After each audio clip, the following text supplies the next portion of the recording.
सरकार के भरोसे बैठे हैं, सरकार करेगी। 70 साल के बाद 370 हट गया, हम जश्न मना रहे हैं।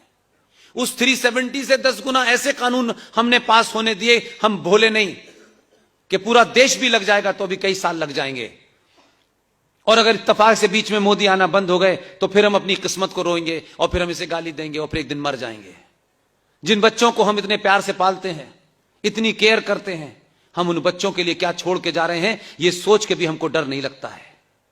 बेटी इधर मत जाना, इधर खराब लोग रहते हैं, ये पानी मत पीना, ये गंदा पानी है, यहां ऐसा है वहां वैसा है, इसकी इतनी सुरक्षा करते हैं। लेकिन मरने के बाद ये नहीं सोचा कि वो जवान बेटी जब घर से निकलेगी तो उस इलाके में जो हम छोड़ के जा रहे हैं इतने जिहादी हैं कि हम उसकी इज्जत नहीं बचा पाएंगे। उसका इंतजाम हम आज भी नहीं करना चाहते, उसे नहीं करना चाहते, बात अलग है। उस बच्चे को भी सच नहीं बताना चाहते, कम से कम वो अपनी लड़ाई के कुछ साधन ढूंढ लेगा, वो भी नहीं बताना चाहते। हम बड़े पापी लोग हैं, हम जिम्मेदार हैं।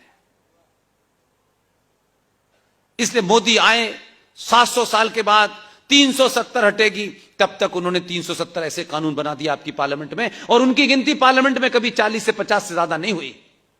लेकिन वो इस दलाल और मक्कार और लालची समाज को जानते थे। उन्होंने अपनी ताकत से नेताओं को खरीद करके भारत की पार्लियामेंट में वो कानून बना दिए जो बन ही नहीं सकते थे।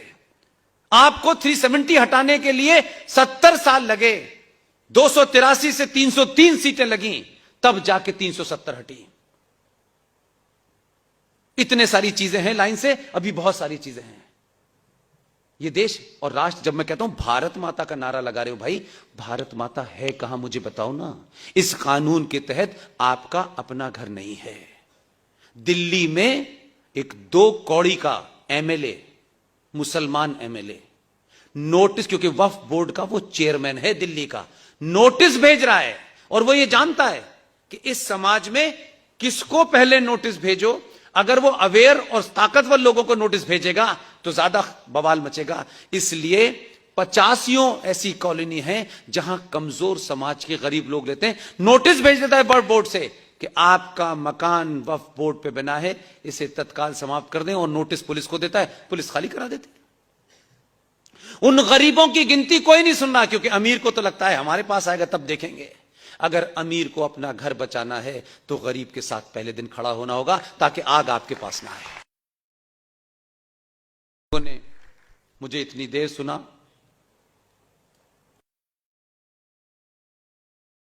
पार्टियां, संगठन ये बनते बिगड़ते टूटते रहते हैं जीवन में। देश टूटता है, देश कभी कभी अपनी टूटे हुए टुकड़े को वापस भी ले लेता है। टूटे हुए टुकड़े को वापस लेने की चाह में जो अपना है उसे मत खो दीजिए। जो आपके पास है वो भी आपका नहीं है। इसलिए 1946 का नारा याद कीजिए। 1946 में नारा लगता था, मर मर के लेंगे पाकिस्तान, लड़ लड़ के लेंगे पाकिस्तान। मैं जिस विश्वविद्यालय में पढ़ा हूं, जहां पैदा हुआ हूं, वहां मेरे सामने नारा लगता था कि लड़ के लिया है पाकिस्तान, हंस के लेंगे हिंदुस्तान। वो नारा आज 2021 में एकदम सच साबित हुआ है। न वो लड़ रहे, न कुछ इन्वेस्ट कर रहे, न लोकसभा की चुनाव जीत के वहां अपनी गिनती बढ़ाना चाहते। उसने इस समाज की कमजोरियों को उठाया, और कोई पार्टी मुस्लिम चला रही है, कोई आदमी ब्राह्मण ठाकुर कुछ और बना रहा है। योगी को निपटाना है कि इसने ब्राह्मणों को मंत्री नहीं बनाया। योगी से इसलिए नाराज हैं, मोदी से इसलिए नाराज हैं। ये हजारों साल से आप कर रहे थे, आप फिर ये कर रहे हैं। अगर ईमानदार हैं तो आप ये मान के चलें कि जिस चीज के लिए आप कर रहे हैं, मोगी योगी कोई ना कोई आएगा, आता रहेगा। अगर ये समाज चेतन हो गया तो ये राष्ट्र बचेगा, इसकी जमीन बचेगी। हम तमाम सारे लोग अपने निजी स्वार्थों को बाद में देख लेंगे, पहले ये जमीन, ये राष्ट्र की जमीन। और इसमें आखिरी बात कहता हूं ताकि आपको और तार्किक और लॉजिकल हो जाए। आंध्र प्रदेश हाई कोर्ट ने वक्फ बोर्ड के एक मुकदमे को अपने पास लिया, क्योंकि वो जज हमसे भी ज्यादा पागल था, बहुत गुस्सा था उसमें। लेकिन उस जज ने भी वही काम किया जो मोदी योगी ने किया, लेकिन उसकी लिमिटेशन थी। हम इन बातों को सुन के उसमें से अपने लिए जो मैसेज है वो नहीं निकालते, क्योंकि अगर हमने वो मैसेज सही पढ़ लिया तो फिर कहेंगे यार हमने किया क्यों नहीं, हम लोगों को क्या मुंह दिखाएंगे। इसलिए उस बात को मानो ही मत। उस आंध्र प्रदेश हाई कोर्ट के जज ने एक सुनवाई डेलिबरेटली की और डेलिबरेट करके उसने यह कहा कि मैं इसको सुन नहीं सकता लेकिन मैं जानना चाहता हूं, और उसके तहत उसने सारे डॉक्यूमेंट निकलवाए। ये आंध्र प्रदेश हाई कोर्ट के जज का ऑब्जर्वेशन है, ये मेरा नहीं है। उसने कहा भारत की जो टोटल लैंड एरिया है उसमें सबसे ज्यादा जमीन रेलवे के पास है, दूसरे नंबर पर सबसे ज्यादा जमीन डिफेंस के पास है, तीसरे नंबर पर सबसे ज्यादा जमीन वक्फ बोर्ड के पास है। आप भारत माता की जय करें। इसीलिए पूछ रहा हूं, कहां है भारत माता? बताइए। इस 15 साल, 16 साल, 17 साल, 18 साल की जनरेशन के सामने आपको अपना मुंह नीचे गिरा के शर्म नहीं आती?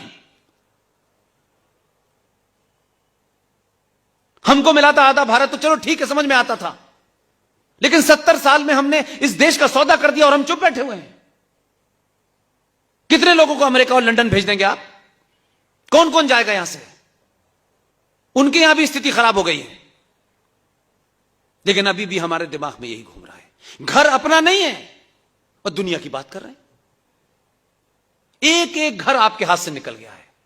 इसीलिए बंगाल में हो रहा है। वो पागल नहीं है कि बंगाल में कर रहे हैं, पंजाब में कर रहे हैं और कश्मीर में कर रहे हैं। आचार्य चाणक्य को भी अगर आपने पढ़ा होता, उस सीरियल को भी अगर आपने देखा होता, तो भी कुछ आपको समझ में आ जाता कि है क्या खेल ये। वो ये जानते हैं कि हिंदुस्तान में 90 करोड़ हिंदू हैं, एक साथ सब कुछ करने पे सब जागृत हो जाएंगे, इसलिए एक साथ जागृत नहीं करना है। कश्मीर पाकिस्तान से लगता है, बंगाल बांग्लादेश से लगता है, पंजाब पाकिस्तान से लगता है। उन्होंने इन 3 स्टेट को टोटली डिसमेंटल कर दिया है। शेख हसीना जिनको टेररिस्ट बता रही थी, शेख हसीना जिनको रेडिकल कह रही थी, ममता ने उनसे कहा कि मेरे चुनाव लड़ाओ। ये पता नहीं आपको? कर्नल आर एस सिंह साहब रॉ के पूर्व डायरेक्टर हैं, बांग्लादेश में पोस्टेड थे। सारा का सारा वो रेडिकल एलिमेंट वो सब बंगाल बुला लिया उसने। ये बंगाल में जो कुछ हुआ है आपने खबर पढ़ ली, 2-4 पढ़े लिखे उन्होंने वेबिनार कर लिया, कुछ ने फेसबुक लाइव कर लिया, बस खत्म हो गई कहानी। भंडारा करने का बड़ा शौक है हमें। अगर सही भंडारा करना होता तो बंगाल जाते हैं कि हम 50 लोग बंगाल जाएंगे। कोविड में तो जो हुआ सो हुआ, वहां तो कोविड ने नहीं, कुरान ने मारा है उन्हें। उनके पास कोई गया? झूठी मक्कारी भरी संवेदनाएं। और फिर यह कि सरकार क्यों नहीं कर रही? उन्होंने सरकार से पूछ के किया था। कश्मीर में सरकार से पूछ के 2500 कश्मीरी हिंदू पंडितों को मारा था। उन्होंने कहा कर दो, बाद में देखा जाएगा।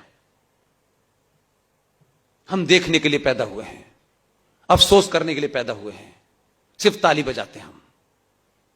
ये आखिरी चांस है, ये चांस मिलने वाला नहीं है।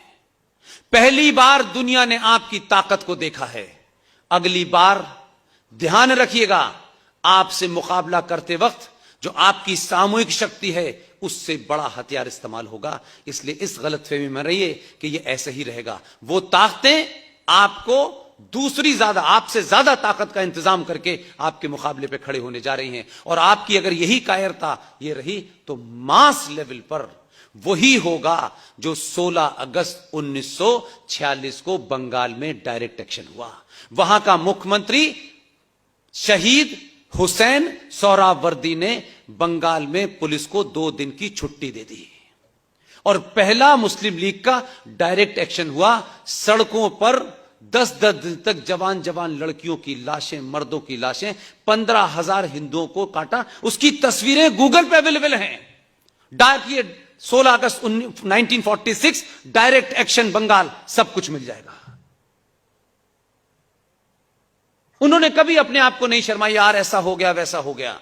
और आज भारत में आपके आदमी ने 2002 करा, 90% हिंदू उसके विरोध में खड़ा था, उसके दुश्मन थे। मुझे उसमें समझ में आता है, हमारे समाज को अच्छा दिखना है।